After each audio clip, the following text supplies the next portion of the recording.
Hello students, welcome to Singer conceptual classes. आज की class में हम लोग फंडामेंटल थ्योरम ऑफ अर्थमेटिक के कॉन्सेप्ट को सीखेंगे। ठीक है, इस कॉन्सेप्ट को सीखने के लिए गाइस हमको prime number and composite number का कॉन्सेप्ट पता होना चाहिए। तो मैं आपको थोड़ा सा prime number and composite number revise करा देता हूँ। ठीक है, प्राइम नंबर क्या है गाइस? प्राइम नंबर वो नंबर है जिसके एग्जैक्टली दो फैक्टर होते हैं, ना तो कम ना तो ज्यादा। ठीक है, एग्जाम्पल के लिए 2, देखिए 2 मेरा क्या है? प्राइम नंबर है। क्योंकि इसके एग्जैक्टली दो फैक्टर हैं, 1 एंड 2। अच्छा, फैक्टर क्या होता है? फैक्टर वो है गाइस जो किसी भी नंबर को पूरी तरह से डिवाइड कर दे। ठीक है, तो उस नंबर को हम क्या बोलते हैं? फैक्टर बोलते हैं उस नंबर का। ठीक है, जिसको वो पूरी तरह डिवाइड कर रहा है। ठीक है, सो 2 के देखिए कितने फैक्टर हैं? 1 एंड 2। ठीक है, 3 के कितने फैक्टर हैं गाइस? 1 एंड 3। अच्छा, 1 एक ऐसा नंबर है गाइस जो कि सभी को डिवाइड करेगा। ठीक है, ये आपको पता ही होना चाहिए। एक कॉन्सेप्ट मैं यहाँ पे और बताना चाहता हूँ गाइस कि इवन नंबर में सिर्फ और सिर्फ 2 ही ऐसा नंबर है जो कि प्राइम नंबर है। ठीक है, और सारे के सारे इवन नंबर कौन से नंबर होते हैं? कंपोजिट नंबर होते हैं। प्राइम नंबर को गाइस मैं ऐसे ही बोल सकता हूँ कि प्राइम नंबर वो नंबर है जो कि सिर्फ और सिर्फ 1 से और खुद से डिवाइड होता है। ठीक है, इसके अलावा वो किसी से डिवाइड नहीं होता है। ठीक है, जैसे एक और एग्जांपल लेता हूँ, लेट्स से टेक 5 देखिए 1 से डिवाइड होगा एंड 5 से भी डिवाइड होगा। अब कोई भी नंबर होगा इस 1 से तो डिवाइड होगा ही, और यदि वो नंबर खुद से भी डिवाइड हो जाता है तो वो कौन सा नंबर होता है? Prime number. हाँ, इसके अलावा वो किसी भी नंबर से डिवाइड नहीं होना चाहिए। इसीलिए मैंने प्राइम नंबर के लिए वर्ड क्या यूज किया गया? एग्जैक्टली दो फैक्टर। प्राइम नंबर वो नंबर जिसके एग्जैक्टली दो फैक्टर होते हैं। ठीक है, चलिए अब हम लोग समझते हैं कंपोजिट नंबर क्या है गाइस। कंपोजिट नंबर वो नंबर है जिसके 3 या 3 से ज्यादा फैक्टर होते हैं, 3 आर मोर।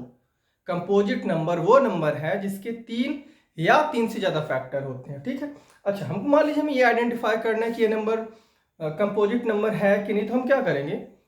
यदि उस नंबर के मैं 3 फैक्टर निकाल पा रहा हूं, ठीक है ना, उसके 3 फैक्टर निकाल पा रहा हूं, तो वो नंबर कौन सा होगा? Composite number. हाँ, 3 से ज्यादा फैक्टर भी हो सकते हैं, लेकिन यदि मैंने 3 फैक्टर आइडेंटिफाई कर लिया गाइस तो समझ जाए कि वो कंपोजिट नंबर होगा।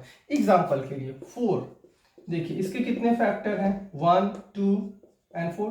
3 फैक्टर हो गए, बस ये नंबर मेरा कौन सा हो गया? Composite number. चलिए अब हम अपने मेन टॉपिक पे आते हैं, फंडामेंटल थ्योरम ऑफ अर्थमेटिक। अब इस कॉन्सेप्ट को गाइस, सॉरी, ये जो स्टेटमेंट लिखा हुआ है इसको मैं रीड करूंगा और रीड करने के बाद इसको डिकोड करूंगा। Every composite number can be expressed as a product of prime. This factorization is unique apart from the order in which prime factors occurs। ठीक है, इस स्टेटमेंट को गाइस मैं डिकोड करता हूं। द कंपोजिट नंबर, कोई भी कंपोजिट नंबर हो उसको हम प्रोडक्ट ऑफ प्राइम फैक्टराइजेशन के फॉर्म में लिख सकते हैं। ठीक है, और ये जो फैक्टराइजेशन हम लिखेंगे गाइस ये यूनिक होगा। हाँ, इसका ऑर्डर अलग भी हो सकता है, apart from the order in which prime factors occur. मतलब कोई भी कंपोजिट नंबर हो उसको हम प्राइम फैक्टराइजेशन फॉर्म में लिख सकते हैं, और ये जो फॉर्म होगा ना ये यूनिक होगा। हाँ, ऑर्डर चेंज हो सकता है। कुछ एग्जांपल लेते हैं गाइस, जैसे मान लीजिए मैं एग्जांपल लेता हूं 210। ठीक है, अब 210 को प्राइम फैक्टराइजेशन फॉर्म में लिखने के लिए देखिए मैं क्या करता हूं, 2105 देखिए अब किससे जाएगा? 3 से जाएगा। 3 3 जा 9, 3 5 जा, अब देखिए 5 और फिर फाइनली 7। ठीक है, अब देखिए इसको मैं लिख देता हूं 210 इक्वल टू क्या लिखेंगे? 2 इंटू 3 इंटू 5 इंटू 7। अब इसको गैस ध्यान से ऑब्जर्व करिए। ठीक है, 210 को मैंने कैसे लिखा? 2 into 3 into 5 into 7। 210 composite number, 210 composite number है कि नहीं? 210 कंपोजिट नंबर है कि नहीं? पहले ये चेक करते हैं। देखिए ये प्राइम, सॉरी, ये मेरा क्या है? इवन नंबर है। यदि इवन नंबर है तो 2 से तो डिवाइड होगा ही होगा। ठीक है, और कोई भी नंबर हो 1 से तो डिवाइड होना ही है उसको, है ना। और 210 मतलब खुद से भी डिवाइड हो जाएगा। तो देखिए इसके 3 फैक्टर हो गए ना। हाँ, 3 से ज्यादा फैक्टर होंगे 210 के, पर मैंने 3 फैक्टर निकाल लिए ना, बस मैं समझ जाऊंगा कि ये कंपोजिट नंबर है। ठीक है, आपको यही करना होता है गाइस, कंपोजिट नंबर ये चेक करना है कि कंपोजिट नंबर है कि नहीं। तो मैं क्या करूं, किसी तरह उसके मतलब 3 फैक्टर निकाल दो। 3 फैक्टर निकाल दिया तो वो मेरा कंपोजिट नंबर हो जाएगा। 3 से ज्यादा भी हो सकते हैं, ठीक है, लेकिन मैंने 3 निकाल दिया तो ये कंफर्म तो हो जाएगा ना कि मेरा कंपोजिट नंबर है। एनीवे 210 को मैं देखिए किस फॉर्म में लिखूंगा? 2 into 3 into 5 into 7। 2 into 3 into 5 into 7। अब ये guys fundamental theorem of arithmetic बोलता है कि ये फॉर्म यूनिक है, इसके अलावा आपका कोई फॉर्म नहीं हो सकता। हाँ, ऑर्डर चेंज हो सकता है। जैसे मान लीजिए कोई स्टूडेंट इसको लिखेगा 2 इंटू 3 इंटू 5 इंटू 7, भाई कोई स्टूडेंट उसकी मर्जी है वो ये लिखे 5 इंटू 7 इंटू 3 इंटू 2, ठीक है ना। कोई स्टूडेंट है वो ऐसे लिखेगा 7 इंटू 5 इंटू 3 इंटू 2, ठीक है। सो ऑर्डर देखिए चेंज हो सकता है, लेकिन अल्टीमेटली जो यूज क्या हो रहा है, देखिए यहाँ पर भी यूज क्या हो रहा है, 2 हो रहा है, 3 हो रहा है, 5 हो रहा है, 7 हो रहा है, 4 ही प्राइम नंबर यूज हो रहे हैं। और वो कौन कौन से हैं, 2 3 5 7। इसी तरीके से यहाँ पर भी देखिए 2 इंटू 3 7 5, जैसे ऑर्डर चेंज हुआ है ना, लेकिन ये तो चेंज नहीं हो रहा कि 2 था यहाँ पे तो कुछ और नंबर हो जाए। ये देखिए 2 यहाँ पर का यहाँ पे आ गया, 3 यहाँ से यहाँ पे आ गया, 5 यहाँ से यहाँ आ गया, 7 यहाँ से यहाँ आ गया। सो ऑर्डर चेंज हो रहा है, लेकिन जो फॉर्म है गाइस वो क्या है, मेरा यूनिक ही है। देखिए यहाँ पर भी 2 की पावर 1 है, यहाँ पर भी 2 की पावर 1 है, यहाँ पर भी 3 की पावर 1 है, यहाँ पर भी 3 की पावर 1 है, यहाँ पर भी 7 की पावर 1 है, यहाँ पर भी 7 की पावर 1 एंड सो ऑन। मतलब कि फॉर्म चेंज नहीं होगा, हाँ ऑर्डर चेंज हो सकता है। बट मतलब एक स्टैंडर्ड अप्रोच है इस तरह की चीजों को सॉल्व करने, इस तरह के क्वेश्चंस को सॉल्व करने का, कि हम प्राइम नंबर को असेंडिंग ऑर्डर के फॉर्म में लिखते हैं, प्राइम नंबर को असेंडिंग ऑर्डर के फॉर्म में लिखते हैं, जिससे कि एक स्टैंडर्ड फॉर्म बने, ठीक है ना। कोई ये देखिए ये कोई कॉन्सेप्ट नहीं है कि आपको मतलब प्राइम नंबर के असेंडिंग ऑर्डर के ही फॉर्म में लिखना है, बट एक स्टैंडर्ड फॉर्म में लाने के लिए हम इसको क्या बोलते हैं, असेंडिंग ऑर्डर में लिखते हैं, ठीक है ना। प्राइम नंबर को असेंडिंग ऑर्डर के फॉर्म में लिखते हैं हम लोग, या जैसे यहाँ पे देखिए 2 into 3 into 5 into 7, that means 210 को मैं ऐसे ही लिखूंगा 2 इंटू 3 इंटू 5 इंटू 7, है ना। प्राइम नंबर के बढ़ते हुए क्रम में, प्राइम नंबर के असेंडिंग ऑर्डर में लिखेंगे 2 इंटू 3 इंटू 5 इंटू 7। क्लियर है गाइस। चलिए अब एक और दो एग्जांपल और लेते हैं। जैसे मान लीजिए मैं एक एग्जांपल लेता हूं, लेट्स से 100। अब 100 को भी प्राइम फैक्टराइजेशन फॉर्मूले में लिखना, देखिए कैसे लिखेंगे 100 को, देखिए कैसे लिखेंगे 2 इंटू 50, 2 इंटू 25। आई होप ये तो आपसे आता होगा 5 इंटू 5। देखिए इसको कैसे लिखेंगे 2 इंटू 2 इंटू 5 इंटू 5। अब थोड़ा यहाँ पे ध्यान देने की जरूरत है गाइस। देखिए यहाँ पे भी 2 है, यहाँ पर भी 2 है, ठीक है ना। बेस सेम है तो पावर ऐड हो जाएगा। देखिए यहाँ पे 2 की पावर 1 है, यहाँ पर भी 2 की पावर 1 है, बेस सेम है तो पावर ऐड हो जाएगा। 2 इंटू 1 प्लस 1 इंटू, देखिए बेस सेम है तो पावर ऐड हो जाएगा। 5 इंटू 1 प्लस 1, तो ये फाइनली मैं क्या लिखूंगा 2 स्क्वायर इंटू 5 स्क्वायर, ठीक है। चलिए इसको भी थोड़ा ध्यान से समझते हैं हम लोग।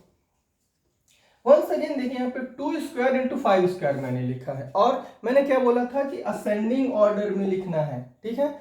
प्राइम नंबर को असेंडिंग ऑर्डर के फॉर्म में लिखना है। देखिए पहले 2 है फिर 5 है, ठीक है, तो ये असेंडिंग ऑर्डर का फॉर्म हो गया ना 2 इंटू 5। क्लियर है गाइस। नाउ अब मैं इसको क्या ऐसे लिख सकता हूं गाइस, देखिए 2 की पावर 2 है, 5 की पावर 2 है, 5 की पावर 2 एंड 2 की पावर 2, सही तो ये भी है, लेकिन हमें बोला गया कि भाई स्टैंडर्ड फॉर्म में लिखो, इंक्रीजिंग ऑर्डर के फॉर्म में, सेंडिंग ऑर्डर के फॉर्म में, तो पहले 2 लिखो और उसके बाद 5 लिखो, ठीक है। और ये गाइस यूनिक है, ठीक है ना। आप 5 स्क्वायर इंटू 2 स्क्वायर भी लिख दीजिए, तो यहाँ पर भी देखिए यदि मैं इसको ऐसे लिखता हूँ 5 स्क्वायर इंटू 2 स्क्वायर, तो यहाँ पे देखिए यहाँ पे 5 है, 5 का स्क्वायर यहाँ पर भी है, 5 का स्क्वायर यहाँ पर भी है, 2 का स्क्वायर यहाँ पर भी है, 2 का स्क्वायर यहाँ पर भी है, ठीक है।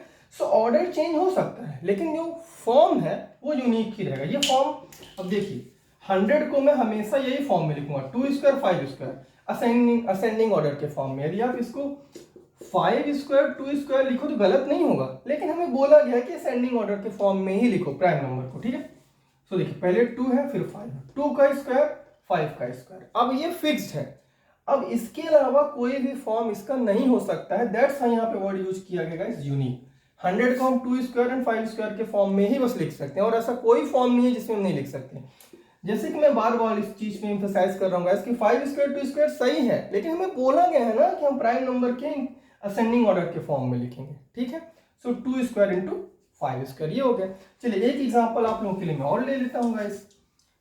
जैसे 420 लिखा है, ठीक है ना। इसको देखिए कैसे करेंगे 2 इंटू 210, 2 इंटू 105, फिर देखिए 3 से जाएगा, फिर देखिए 5 से जाएगा, एंड फिर देखिए 7 से जाएगा, ठीक। इसको देखिए हमने कैसे लिखा 420 को 2 इंटू 3, सॉरी 2 इंटू 2, यहाँ पे देखिए 2 है, फिर 3, देखिए यहाँ पे 3 है। अब ये चीज आपसे आती होगी गाइस 3, फिर 5 है और फिर 7 है, ठीक है। 2 में देखिए 2 से पहले मैंने इसको किया तो 2 210, 2 से फिर गया 105, फिर 3 से गया 3 35, फिर 5 से ये 5 है यहाँ पे, ठीक है। 5 से 1 गया 7 बन गया, ठीक है। सो 2 इंटू 2 3 इंटू 5 इंटू 7। अब ध्यान से देखिए, देखिए यहाँ पर 2 की पावर 1 है, यहाँ पर भी 2 की पावर 1 है, बेस है सेम तो पावर होगा ऐड 2 की पावर 1 प्लस 1 3 इंटू 5 इंटू 7। इसको हम क्या लिख पाएंगे गाइस, 2 इंटू 2 3 5 एंड 7, ठीक है। इस तरह से हम लिखेंगे इसको इरेज कर देता हूँ गाइस। अब ध्यान से देखिए, अब वंस अगेन देखिए 2 है, फिर 3 है, फिर 5 है, फिर 7 है। अब वंस अगेन मैं बोलूंगा गाइस कि 420 का इसके अलावा कोई फॉर्म नहीं हो सकता। यहाँ पे 2 की पावर 2 है, ठीक है। 420 को हम किस फॉर्म में लिखेंगे, 2 की पावर 2 इंटू 3 इंटू 5 इंटू 7, ठीक है। अब इसके अलावा इसका कोई भी फॉर्म नहीं हो सकता है, इसीलिए यहाँ पे वर्ड यूज किया गया है यूनिक। अब बोलोगे सर ऑर्डर चेंज कर सकते हो, हाँ कर लो। आप इसको ऐसे भी लिख सकते हो, यहाँ पे मैं लिख रहा हूँ गाइस 420 को आप ऐसे भी लिख सकते हो, भाई आपकी मर्जी है 2 स्क्वायर। लेकिन बोला गया है ना कि आप प्राइम नंबर को असेंडिंग ऑर्डर के फॉर्म में लिखो, सो 2 3 5 7। दैट इज वाई मैं इस फॉर्म में लिखता हूँ, क्योंकि अच्छा इस गाइस असेंडिंग ऑर्डर में प्राइम नंबर को लिखने का एक और रीजन ये है कि भाई कोई स्टूडेंट ऐसे लिखा, मान लीजिए 2 स्क्वायर 3 5 7, तो फिर कोई स्टूडेंट ऐसे भी लिख सकता है, तो आंसर चेंज हो जाएगा ना। इसीलिए कि स्टैंडर्ड फॉर्म में बनाने के लिए गाइस हम बोलते हैं कि प्राइम नंबर को असेंडिंग ऑर्डर के फॉर्म में ही लिखते हैं, ठीक है। सो 420 को मैंने क्या लिखा, 2 इंटू 2 3 इंटू 5 इंटू 7। अब इसके अलावा इसका कोई भी फॉर्म नहीं हो सकता है गाइस। कभी कभी एक और कंफ्यूजन हो जाता है, मैं उसको भी क्लियर कर देता हूँ। इसके लिए गाइस जैसे कि यहाँ पर मैं एक छोटी सी एग्जांपल से क्लियर करता हूँ गाइस। 100 को मैं देखिए कैसे लिख सकता हूँ, 2 स्क्वायर 5 स्क्वायर, मैंने भी बताया था आप लोगों को। अब बोले सर क्या मैं इसको ऐसे लिख सकता हूँ, जैसे 2 इंटू 2 है 5 इंटू 5 है, ठीक है, क्या मैं इसको ऐसे लिख सकता हूँ। ध्यान से देखिए गाइस, क्या मैं इसको ऐसे लिख सकता हूँ 2 इंटू 10 इंटू 5, बिल्कुल भी नहीं लिख सकते हैं गाइस। क्यों, क्योंकि देखिए यहाँ पर ये बोल रहा है कि हमको कैसे लिखना है, एक्सप्रेस है जो प्रोडक्ट ऑफ प्राइम के फॉर्म में लिखना है। लेकिन ये तो मेरा कंपोजिट हो गया, 10 तो कंपोजिट हो गया, 1 2 5 ये मेरा कंपोजिट हो गया। इसलिए मैं गाइस बोलता हूँ कि इसको यूनिक फॉर्म में लिख सकते हैं और वो फॉर्म यही होगा। आई होप गाइस ये पूरा कॉन्सेप्ट आपको समझ में आया होगा। नेक्स्ट वीडियो में गाइस मैं इसके एक्सरसाइज 1.3 के कुछ क्वेश्चंस कराऊंगा, सॉरी 1.2 या 3 के कुछ क्वेश्चंस कराऊंगा गाइस, जो कि इन्हीं कॉन्सेप्ट्स पर बेस्ड होंगे, ठीक है। मिलते हैं नेक्स्ट वीडियो में गाइस, तब तक के लिए गुड बाय। बट प्लीज मेरे चैनल को सब्सक्राइब कीजिए गाइस, आप लोग देखते हो लेकिन सब्सक्राइब नहीं करते। मिलते हैं नेक्स्ट वीडियो में, गुड बाय।